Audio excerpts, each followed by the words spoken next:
E aí, pessoal, meu nome é Teófilo Bevilacqua, linguagens e algumas questões que nós temos aqui. Vamos a essa questão que já traz aí Francisco Buarque de Holanda, uma conhecidíssima canção, a letra de uma conhecidíssima canção dele, que se chama Construção. Amou daquela vez como se fosse a última. Beijou sua mulher como se fosse a última. E cada filho seu como se fosse o único.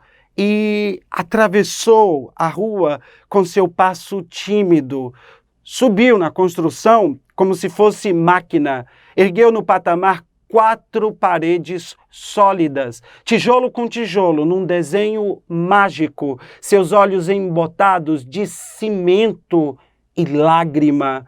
Sentou para descansar como se fosse sábado, comeu feijão com arroz, como se fosse um príncipe. Bom, aqui uma letra de uma canção muito famosa do Chico Buarque, não é? E aqui uma questão que traz o seguinte: nesse fragmento da letra da música Construção, o verso subiu a construção como se fosse máquina, significa o quê? Né? Alternativa A, subiu a construção mecanicamente, já é a alternativa correta, né?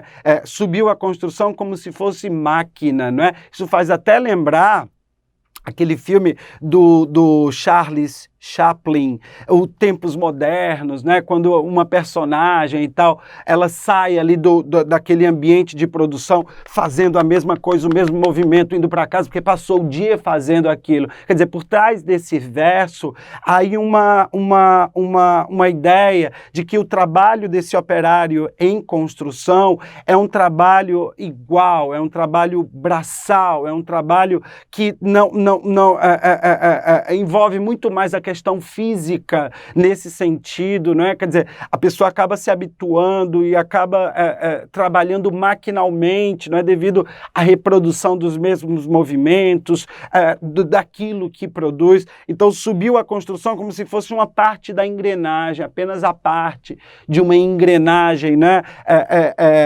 De produção. Então realmente como se fosse máquina, dá aí a ideia de construção, subiu a construção de maneira maquinal, né? Mecanicamente, portanto a alternativa A já é a verdadeira, até porque a B nos fala que subiu a construção com o auxílio de uma máquina. Não há um auxílio de uma máquina. O poema ele faz referência apenas à subida, não há o auxílio de uma máquina, não é?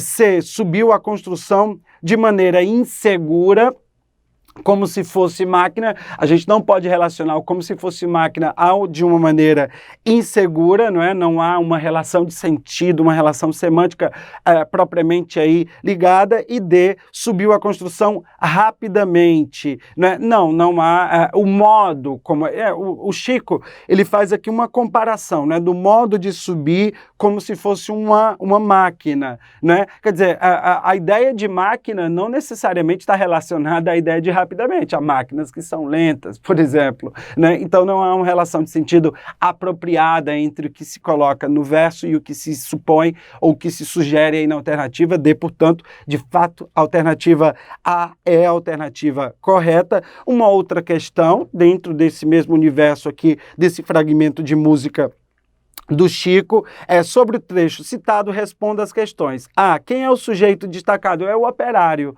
em construção, né? Quando a gente tem essa formação verbal, amou, beijou, atravessou, subiu, eu tenho aí um sujeito gramaticalmente chamado sujeito elíptico ou desinencial, que há muito tempo era chamado de oculto. Então, do ponto de vista gramatical, o sujeito aqui é o operário em construção pelo cenário, pelo contexto que é colocado, pela atividade que é produzida por ele, uma espécie de trabalhador, braçal, né, de uma classe social menos privilegiada. Esse é o sujeito gramatical e o sujeito social ali representado. A alternativa B nos diz o seguinte: o ponto B, não é? uma pergunta: que relação pode ser estabelecida entre os dois últimos versos do fragmento no que diz respeito ao uso do vocabulário sábado e príncipe, que é justamente quando se diz assim: sentou para descansar como se fosse sábado, comeu feijão com arroz como se fosse um príncipe, né? Em meio a esse universo de exploração do trabalho, quer dizer, é como se fosse, essa expressão, como se fosse, sugere a ideia de que aquele instante é uma espécie de oásis existencial, uma espécie de refúgio existencial para aquele que tem uma vida tão dura. Então, como se fosse sábado, porque o sábado tem toda essa representatividade dentro da nossa cultura, de se tratar, no caso, do fim de semana, do descanso e tal, né? Então, quando ele senta para descansar, toda a sugestão que se envolve a ideia de sábado, né, que psicologicamente, para ele, quer dizer, sentou para descansar como se ele estivesse num final de semana, né, se refestelando ali, né, como se libertasse daquela ideia do trabalho necessário para a sua sobrevivência, né? É uma espécie de metáfora para aquele descanso. Já a palavra príncipe, né, se alia aí, porque o príncipe, na contramão do que esse operário significa, já que é como se fosse, ele se senta ali como se fosse um príncipe, né, como se estivesse num trono, né, como se de fato se libertasse dessa ideia opressiva que o trabalho braçal sugere dentro daquele universo psicológico e humano que ali se configura, né? Então esse descanso relacionado à ideia de príncipe, não é? Para fazer ali a sua refeição simples, né? De comer feijão com arroz e se sentir, ou pelo menos tentar se sentir nesse ambiente de que parece um sábado, como se sentisse um príncipe, não é? Uma espécie de fuga da realidade que logo é alterada pela necessidade dele voltar ao trabalho. Então sábado e príncipe se conjugam semanticamente por essa espécie que nós poderíamos dizer é uma espécie de negação da realidade, uma negação temporal da realidade, a sublimação, para usar aí um termo meio freudiano, dessa realidade. Eu esqueço aparentemente disso e eu vivo essa irrealidade, esse oásis, esse conforto psicológico para depois voltar à realidade, não é? A próxima questão traz aqui um texto do Rubem Fonseca, não é? Com base na leitura do conto O Cobrador, de Rubem Fonseca, e nos excertos apresentados abaixo, responda ao que se pede. O texto diz o seguinte: a rua cheia de gente, digo, dentro da minha cabeça e às vezes para fora, está todo mundo me devendo. Estão me devendo comida, cobertor, sapato, casa, automóvel, relógio, dentes, estão me devendo. Um cego pede esmola sacudindo uma cuia de alumínio com moedas, eu dou um pontapé na cuia dele. O barulhinho das moedas me irrita. Rua Marechal Floriano, Casa de Armas, farmácia, banco, China, retratista, light, vacina, médico, Ducal, gente aos montes. De manhã não se consegue andar na direção da central. A multidão vem rolando como um enorme lagarta, ocupando toda a calçada. Era de noite e não tinha ninguém por perto. Ele estava vestido de branco. Eu saquei o 38 e atirei no para-brisa, mais para estrunchar o vidro do que para pegar o sujeito. O sujeito estava deitado com a cabeça para trás, a cara e o peito cobertos por milhares de pequenos estilhaços de vidro. Sangrava muito de um ferimento feio no pescoço e a roupa branca dele já estava toda vermelha. Que loucura, hein? Esse cara que cobra as coisas, que de repente numa noite atira com seu 38. Rubem Fonseca é muito a literatura da brutalidade, de casos policiais, né? O primeiro ponto, o A aqui da pergunta, fala o seguinte, sobre o texto.